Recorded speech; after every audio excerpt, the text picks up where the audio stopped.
Let's talk about Tennessee in terms of National Signing Day.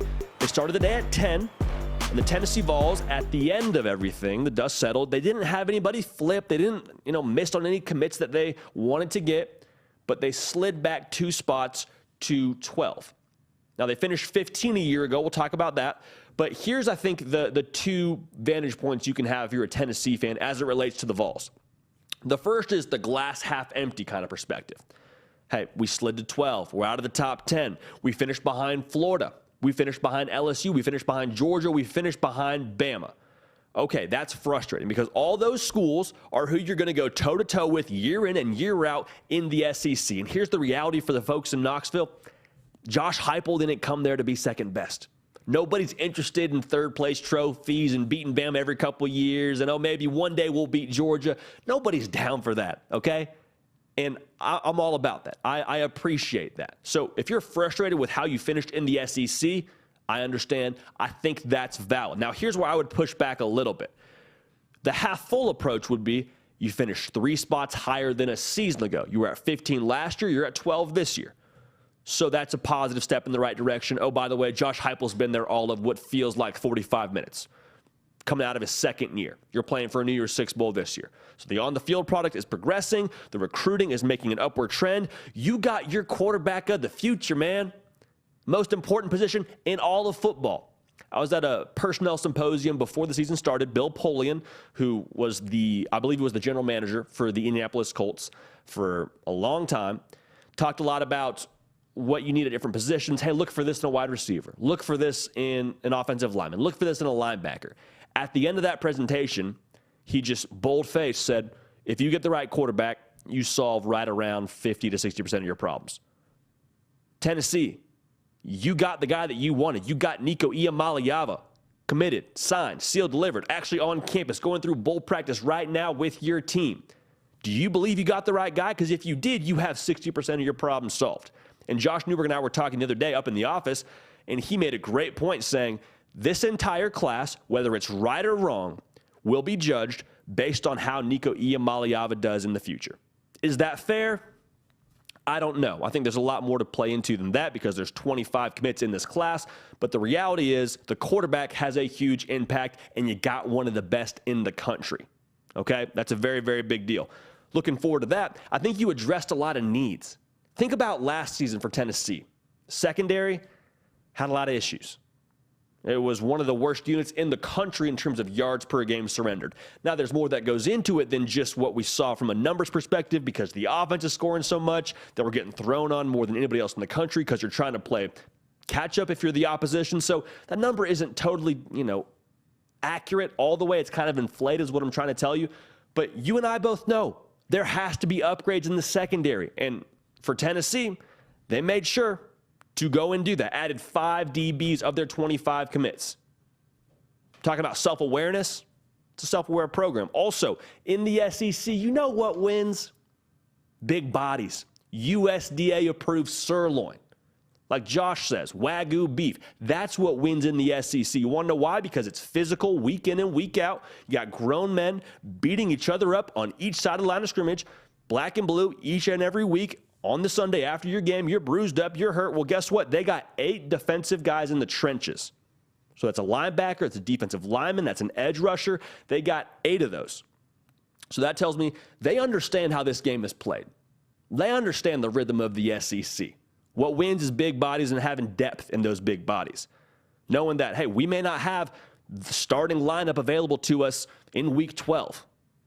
We may not have the same guys on week 1 as we do later in the year. So with that being said, let's stock the cupboard a little bit here. Let's make sure that we can go the duration of the season and feel good about what we have ready to roll. 8 defensive guys in the trenches. I think it shows great self-awareness. I think that feels really good to know you have a guy running your operation in Josh Heupel who isn't ignorant to how to win in the SEC. There's multiple ways, but I promise you, that's a key ingredient. All right? If you haven't yet subscribed, we'd love to have you here. Okay, this is a party. This is the People Show. It's a football community. It's what we are. All right, so come and join the party. Subscribe. We've had well over 5,000 of you from the Tennessee Volunteer faithful fan base come and join us this season. If you haven't yet subscribed, there's always room. No time like the present. Also, follow me on the socials at JDPakel on Twitter and on Instagram. Love the interaction we get to have there that we can then incorporate into this program. Also, be sure to like the video. All right, here's the other thing I would say. The direction of this Tennessee program is correct. What do I mean by that? You have the right map and you have the right leader. So right now, it's about execution.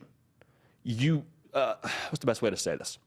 It's not really an easy way to say this. There's a lot of programs, there's a lot of coaches around college football that don't have the right direction, that don't understand what it takes and what the right approach is to winning college football. They got the map upside down. They have their directions all crisscrossed. They don't really understand how to get it done. Now, you say, well, Josh Heupel, we're not playing for a college football playoff this year. We're not playing for a national title this year. That's okay. You're playing for New Year's Six Bowl. So you're continuing to execute. You're continuing to make the climb. You're following the plan. You're sticking to the map. It's okay to not be at your destination just yet. It's only year 2.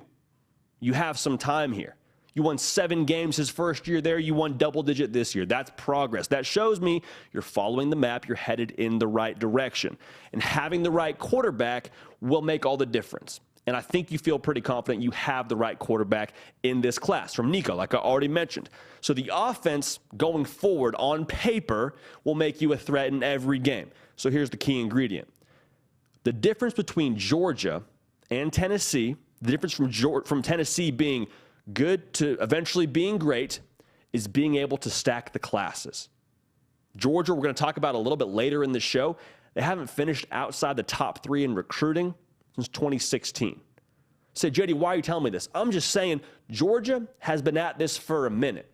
Josh Heupel is just getting started and has tremendous results, man. So trust what you're seeing right now. It's a top 15 class. You're at number 12. Like I said, that's improvement. Don't get bored being consistent. Don't get bored. Don't get frustrated on the journey of getting to where you got to be. It takes some time. It just takes some time. And so I say that because Tennessee is improving and they're continuing to try and stack those classes and trying to stack those classes where it matters. In 2015, Georgia had a number 13 ranked recruiting class. Tennessee is just going to revamp via the portal. They're going to build on the recruiting trail, and that's eventually where they're going to get to. Because Georgia, and I hate doing the comp because I'm not sure that it's really every single situation the same, but this is what we saw in the game between Georgia and Tennessee. Georgia has that sleeper hold available to them. Like you get into a fight, and the big, strong dude can just kind of put you in the sleeper hold, because of the physicality in the trenches and because they have so many dudes that they've stacked one on top of the other at the 5-star caliber on the defensive and offensive line. Tennessee is starting to build there. They're just on that course. So once Tennessee develops that, then it's going to be about, okay, our skill players. Now that's where it kind of starts to equal out. So they're building the trenches, developing that sleeper hold, developing that physical presence. That's the next step for Tennessee.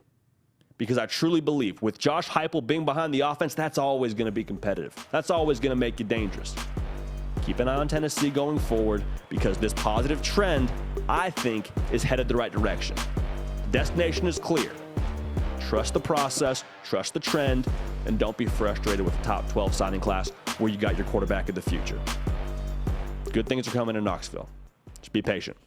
Hey y'all, thanks so much for watching. Subscribe to the channel here to make sure you don't miss an episode of The Hard Count. Also be sure to check out other videos on the On3 YouTube channel.